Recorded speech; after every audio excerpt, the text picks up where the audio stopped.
imposing heavy sanctions on Russia? Look, the president has spoken about his position on sanctions on Russia. He has smartly kept this as a tool in his toolbox if necessary. But I think the Senate and everyone on Capitol Hill respects the president is the commander-in-chief for a reason. And as you know, Russia and Ukraine engaged in direct talks yesterday. That was at the encouragement of this president when he spoke to both leaders of both countries via phone just a couple of weeks ago.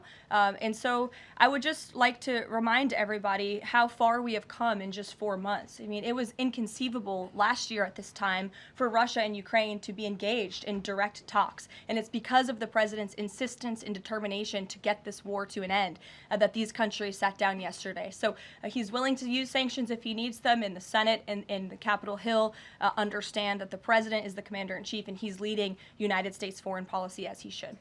Iran, the president said that the U.S. would not allow for any uranium enrichment, but the proposal offered to the Iranians reportedly allows for low levels of enrichment. Can you explain that discrepancy?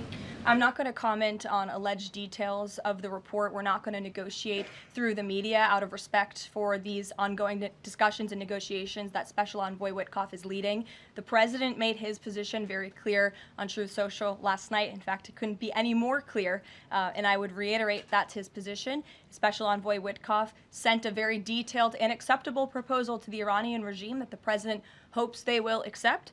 And if not, they will face grave consequences, as the president himself has reiterated. Sure. Thanks, Caroline. You're welcome. A couple of things, if I may. Firstly, can you confirm whether or not President Trump is going to be going to the NATO summit in The Hague later this month? I can confirm he will be going to the NATO summit, yes.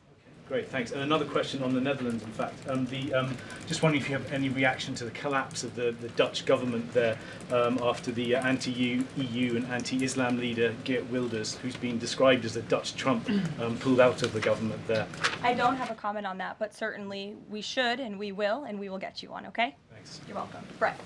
Thanks, Caroline. I wanted to ask, a couple days ago, the president announced that he was withdrawing the nomination of Jared Isaacman to lead NASA, citing a thorough review of prior associations. I wondered, why did this review happen just now, after the nominee was so far into the process? And can you explain the president's thinking on who he might choose? Look, the president reserves the right to nominate individuals to key administration posts. He also reserves the right to remove those individuals if he chooses, just like he reserves the right to fire anybody in the executive branch that he wants. And so a new replacement for NASA will be announced very soon, as the president himself said. Was there something in particular that came up that caused the president concern with this nomination? The president wants to ensure that all of his nominees are aligned fully with the America First mission of this administration. And again, he will be announcing a replacement very soon. Andrew, go ahead. Thank you, Caroline. You're welcome. It's been just about a month since President and Prime Minister Starmer